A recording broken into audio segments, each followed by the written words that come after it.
Hi guys, welcome back again. Ryan here. So today we are going to put a speed sensor in the end of our transmission. So I had some trouble with this back in the winter, to where my truck, when it was doing a parked regen, it was actually thinking it was moving. So when the truck thinks it's moving, it'll kick out of a parked regen. And if you're in a forced regen scenario like I was in at the time, because I was needing to replace my DPF. Where I was needing to do forced regens like every day, it could cause you major problems if it thinks your truck's moving when it's not, and there's other problems, associated with this as well. So this is the sensor, and it has a little hold down keeper deal on it, and there's also a jumper wire that I guess goes from Eaton to a Packard weather pack connection on my truck, on this Kenworth T660. So if your truck has one of these jumper wires, I mean, you can ask the parts people. Just go ahead and replace that too. I think this is only like $15 or something, because you can get bad connections in these connectors. So just get that and replace that as well at the same time. I just did I'm working on a transmission job on this. I'm almost done. I just pretty much just had the drive line and stuff to put in. So while the drive shaft and everything's out of the way, it's a lot easier to put this in. So if you're doing this with the truck and the drive lines and everything, you're probably gonna have a little bit harder time than what we're having, because we got a lot more room to work in there. Especially I got the yoke still off of the output shaft of the transmission as well.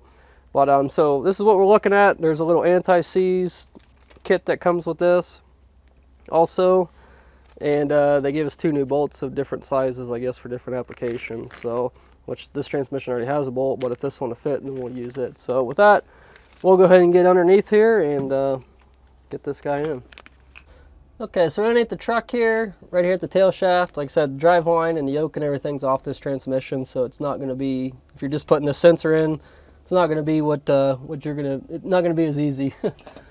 So there's 2 positions here for this sensor, and these are different size holes here, which will come in, because this is a rebuilt transmission, so the tail shaft housing's slightly different, but that doesn't really matter.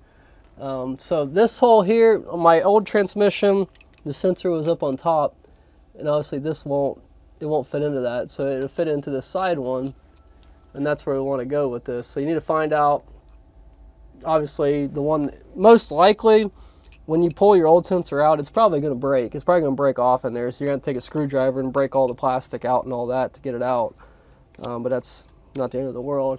So then you'll want to clean the hole and everything out. So now we're going to take this anti-seize that they've given us.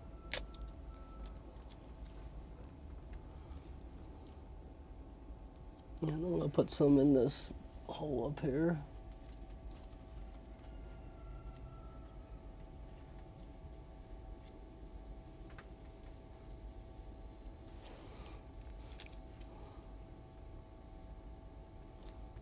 And also put some on this sensor as well here.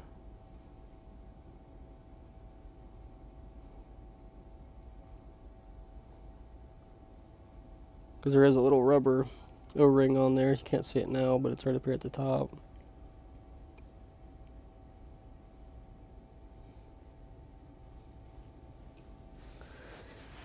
And I thought I had a rag down here, but I guess I don't.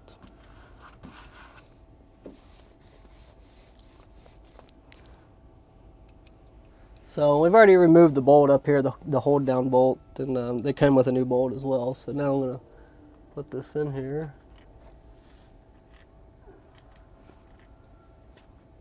And just pop it in until it seats. So it's all the way down in there now, and I want this positioned up like this. So I'm going to stick my new bolt in there, which it already has like Loctite already built in on it with the new bolt.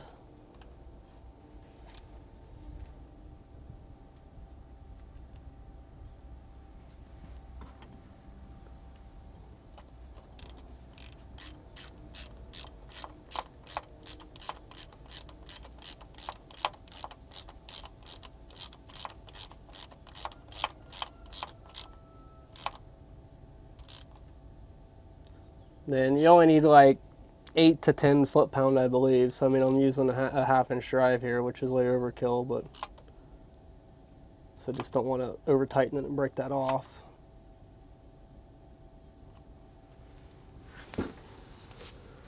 So it's tight there, all good, and that's it. So now we'll go ahead and hook our jumper wire on here. And then this hooks this back into your wiring harness, which I've got my harness kind of laid over to the side here, but we'll get this all hooked up and hooked back into the rest of my harness and the airlines. I got airlines and all that to hook back up on the top of this transmission. But that's just kind of, you know, where your speed sensor on most trucks, they're usually on the tail shaft of the transmission, just like this one. I mean, they may be in, like my old transmission, it had this sensor up on top and it had like a plug over here because it was a little bit different. Now once we put that yoke on here to push this ring back, because this ring is how it gets that signal, you know, with those notches, how it gets a signal of what the speed is. So that's pretty much it for this one, guys. Pretty easy job. I mean, as long as you can get the old sensor out relatively easy, you know, this is probably a 10-minute job. So, and the sensor isn't really that much. Even the jumper isn't that much either. So I think that sensor was like $40 or something. I bought it a long time ago. I bought it out in Sioux Falls, South Dakota there, at the Kenworth dealer out there. So I bought it, I think, the first of the year. So it's been hanging around for a while. And I just, like I said, now that I'm doing this job, might as well put it in. So that's pretty much it, guys. Pretty easy job. So nothing too complicated. If you're having, like I said, if your truck's sitting and trying to do a park region like that, and then it kicks out because it says the truck's moving, it could be that sensor, or you could have a little bit of over where when your transmission in neutral, that shaft could actually be moving a little bit, the output shaft, you know. So that's a possibility as well sometimes. So that's pretty much it. Thanks for watching. I hope that helps you out. If you're looking for this type of problem, or you're trying to alleviate that type of problem. So if you're new, subscribe if you haven't already. Hit the bell for the updates and like the video. Like I said, that like is the best way to show your support and help us out with getting our videos out to other people and all that on YouTube. So like I said, thanks for all the support, and we'll see you next time.